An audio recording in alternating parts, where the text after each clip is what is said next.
Hello my fellow bassists. So have you ever heard a really great bass line like Take the Power Back or Aeroplane, and then you watch the bassist play it live and you realize how easy it is for them to play it? Meanwhile, after hours of practice, maybe it still doesn't feel very natural for you, or at least it doesn't sound quite as cool as when the pros play it. Don't worry, I've been in the exact same situation and I know it's frustrating, but you probably just need a few tweaks with your technique and you'll be much closer to playing like your heroes. So today I'm going to show you 4 famous slap bass lines that fixed my technique, and I'm going to break each one down so that you can get all of the technique benefits that are hidden inside. The first one is by the amazing Tim Comerford from Rage Against the Machine. It's called Take the Power Back and it's an absolute beast of a bass line.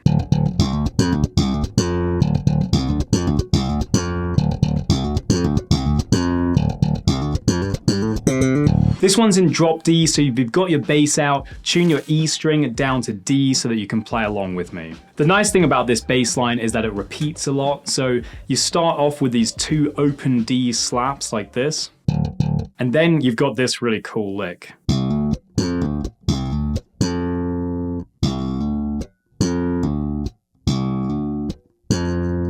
The cool thing about this lick is this is the lick that made me realize I can hammer on to a different string from the one that I just played. Before, I thought that hammer-ons could only be on the same string that I just played, like this. But in this lick, we hammer on to a different string. And that means that we have another way of playing more notes that doesn't involve using the right hand. Having more ways to play notes means that we can play more efficiently because we don't have to slap or pop every single note like this. Once you've mastered that measure, you've actually basically got the whole main slap bass line down. There's just some small variations like this one.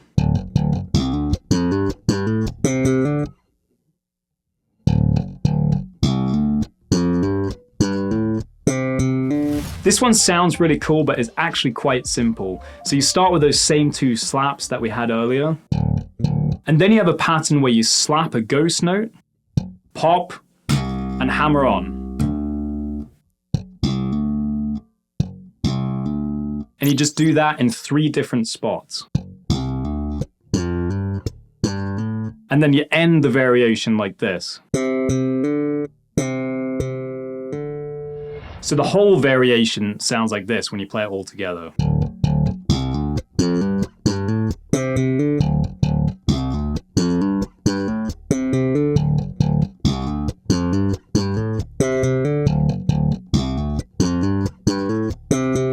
See if you can play the whole bass line along with me now.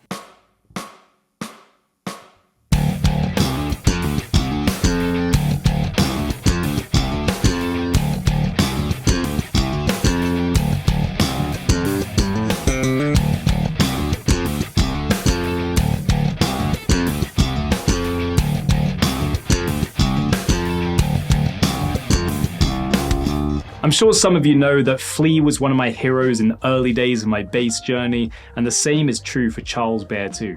So although Higher Ground was one of the first slap bass lines that I learned, it was actually Aeroplane that really solidified my ability to play funky slap bass octaves, and it taught me some really tasty fills in the process.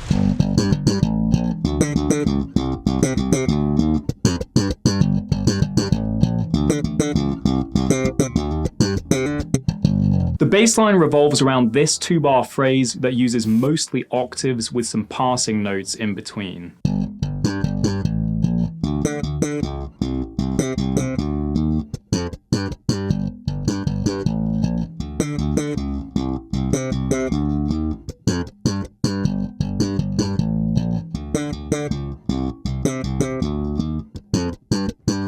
When you're slapping octaves, I find it really helpful to keep my index finger in roughly the place that it's going to be when I do the pop, like this.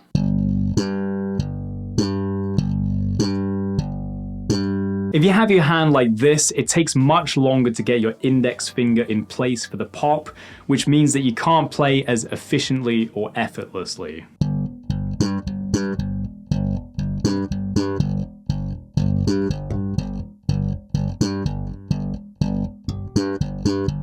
Once you've got the main 2-bar phrase down, you just need to learn this fill.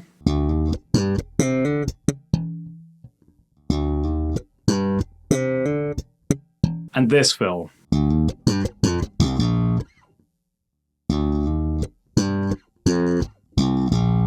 See if you can play the whole slap bass line along with me now.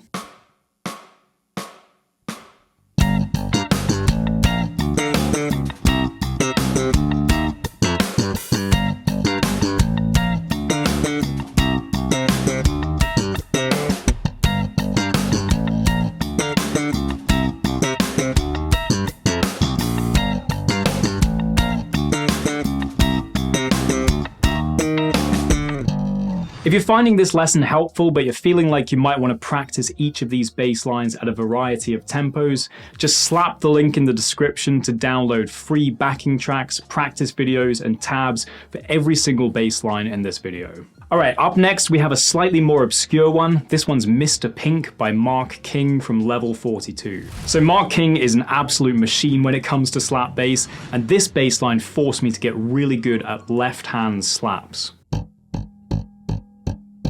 So the main slap bass riff goes like this.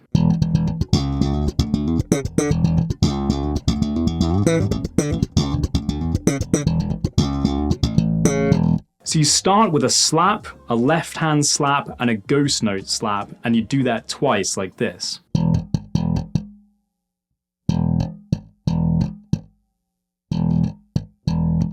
And then you have this lick.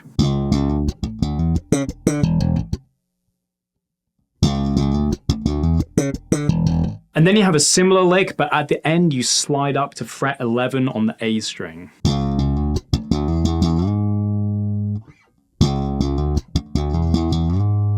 Once you're at fret 11, you pop frets 9 and 7 on the G string with some ghost notes in between. Make sure you get that left-hand slap in there as one of the ghost notes.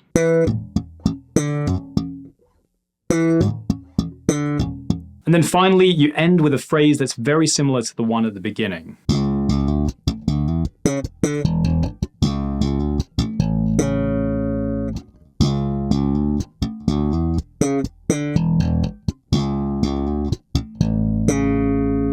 Bars 5 to 8 are almost identical to bars 1 to 4, but the 2-bar phrases are switched around and played in the opposite order. See if you can play the whole thing along with me.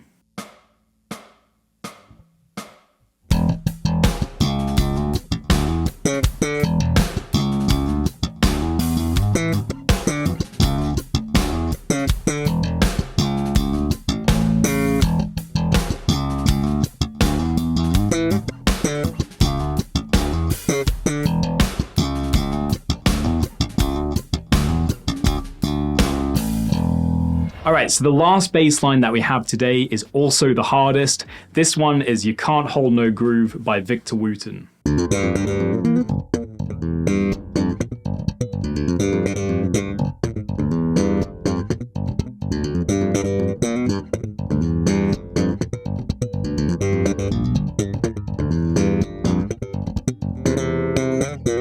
This bass line unlocks the power of strumming within a slap bass line for me. If you watch closely, you'll notice that there's some really powerful strumming on beats 2 and 4 in most bars.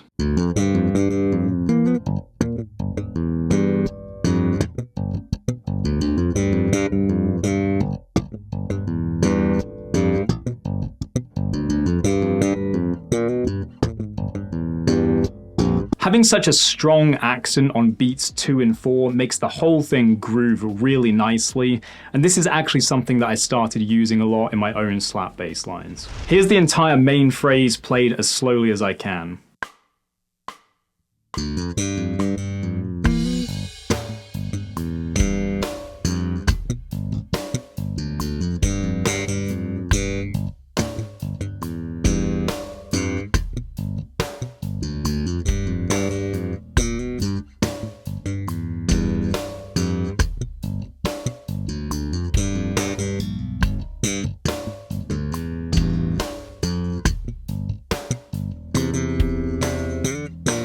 It would probably take me an entire video to break down this bass line, but let me know in the comments if that's something that you want. If you enjoyed this lesson and you want to master these bass lines as quickly as possible, you can download full practice videos, backing tracks, and tabs for free if you just slap the link in the description. That'll also give you instant access to hundreds of exclusive bass lessons covering everything from fingerstyle technique to music theory and getting a great tone and a lot more. So if you want to join me and over 6,000 fellow bassists on this journey, I'd love to see you there. Thanks so much for coming here and learning with me today. I hope you found this video helpful, and I'll see you in the next lesson.